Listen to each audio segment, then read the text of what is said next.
پرانے وقتوں کی بات ہے کہ ایک ملک پر ایک نیک دل بادشاہ حکومت کرتا تھا۔ بادشاہ سلامت جب بھی کسی مسئلے کا فیصلہ کرتا تو اسلام کے اصولوں اور انصاف کے تقاضوں کو پورا کر کے کرتا تھا۔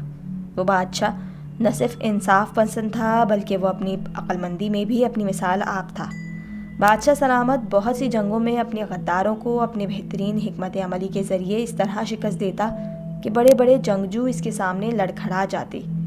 بادشاہ کہتا تھا کہ جو آدمی موت پر یقین رکھتا ہے اور اللہ کی اس پاک سرزمین پر دوسروں کی مدد کے لیے جیتا ہے، اللہ تعالیٰ اس کو کبھی زندگی میں مایوس نہیں ہونے دیتا۔ ایک دن بادشاہ سلامت دربار میں بیٹھا تھا۔ بادشاہ نے دیکھا کہ گاؤں کے چند لوگ 4 نوجوانوں کو پکڑ کر لا رہے ہیں، تو بادشاہ سلامت نے اپنے وزیر سے پوچھا کہ یہ لوگ کیوں آ رہے ہیں اور ان نوجوانوں کو کیوں پکڑا ہوا ہے۔ وزیر نے جواب دیا، حضور یہ اپنی گزارش لے کر آپ کے پاس آ رہے ہیں۔ تو بادشاہ نے کہا کہ میں ان کی مدد ضرور کروں گا۔ جب گاؤں والے دربار میں حاضر ہوئے تو ان میں ایک بزرگ بولا، بادشاہ سلامت میری ایک خوبصورت اور حسین و جمیل بیٹی تھی۔ گرمی کی وجہ سے وہ ایک نہر کے کنارے نہا رہی تھی۔ یہ آوارہ لڑکے وہاں سے گزرے تو میری بیٹی کو زیادتی کا نشانہ بنا ڈالا اور زیادتی کرنے کے بعد میری بیٹی کو نہر میں پھینک دیا۔ بادشاہ نے بزرگ سے کہا کہ تم اتنے یقین سے کیسے کہہ سکتے ہو کہ ان 4 نے تمہاری بیٹی کو قتل کیا ہے اور اس کے ساتھ زیادتی بھی کی ہے؟ تو بزرگ نے جواب دیا، بادشاہ سلامت میں اپنی بیٹی کو ڈھونڈتا ہوا نہر کے کنارے پہنچا تو یہ 4 اسی کے پاس کھڑے تھے اور میری بیٹی کا دوپٹہ ان کے پاس تھا۔ بادشاہ سلامت ان 4 نوجوانوں سے مخاطب ہوا اور پوچھا کہ کیا واقعی بزرگ صحیح کہہ رہے ہیں؟ تو ان 4 نے کہا، ہم نے کچھ نہیں کیا، اس بزرگ کو تو غلط فہمی ہوئی ہے۔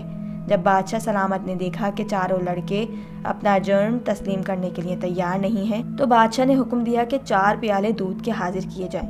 جب دودھ حاضر کیا گیا تو بادشاہ نے 4 لڑکوں کو اپنے سامنے بٹھایا اور کہا کہ ان کو ایک ایک دودھ کا پیالہ دے دیا جائے۔ اس کے بعد بادشاہ ان 4 سے مخاطب ہوا اور کہا، تم میں سے جو بھی لڑکا دودھ پینے میں مزاحمت کرے اس کی گردن اڑا دو۔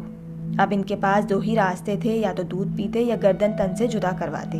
جب 4 نے دیکھا کہ ہمارے پاس اب کوئی راستہ نہیں ہے تو ان میں سے 3 نے تو دودھ پی لیا لیکن ایک کے ہاتھ کانپ رہے تھے۔ اسی وقت دودھ اس کے ہاتھ سے گر گیا۔ تمام گاؤں والے اور دربار میں موجود درباری بڑے حیران ہوئے کہ بادشاہ اس دودھ سے کیسے ثابت کرے گا کہ ان 4 میں کون مجرم ہے۔ جب دودھ کا پیالہ اس لڑکے کے ہاتھ سے گرا تو بادشاہ نے اپنے سپاہیوں کو حکم دیا کہ لڑکے کو پکڑ لو، صرف یہی مجرم ہے۔ تمام درباری حیران ہوئے کہ بادشاہ نے تو کہا تھا جو قاتل ہوگا وہ زہریلے دودھ سے مر جائے گا، لیکن یہ کیسے ہوا؟ تو بادشاہ نے کہا کہ یہ ایک عام گائے کا دودھ ہے، کسی بزرگ بابا کا پھونکا ہوا بھی نہیں۔ یہ سب میں نے اس لیے کہا تھا کہ جو لڑکا قاتل ہوگا وہ یہ جانتے ہوئے کہ یہ دودھ اس کے لیے موت ثابت ہوگا وہ کبھی بھی اسے پیے گا نہیں، اور جو بے قصور تھے تو ان کے دل میں خوف نہیں تھا کیونکہ وہ جانتے تھے کہ ہم بے قصور ہیں، اس لیے ان تینوں نے دودھ پی لیا اور اس کے بعد لڑکے نے اپنا جرم تسلیم کر لیا۔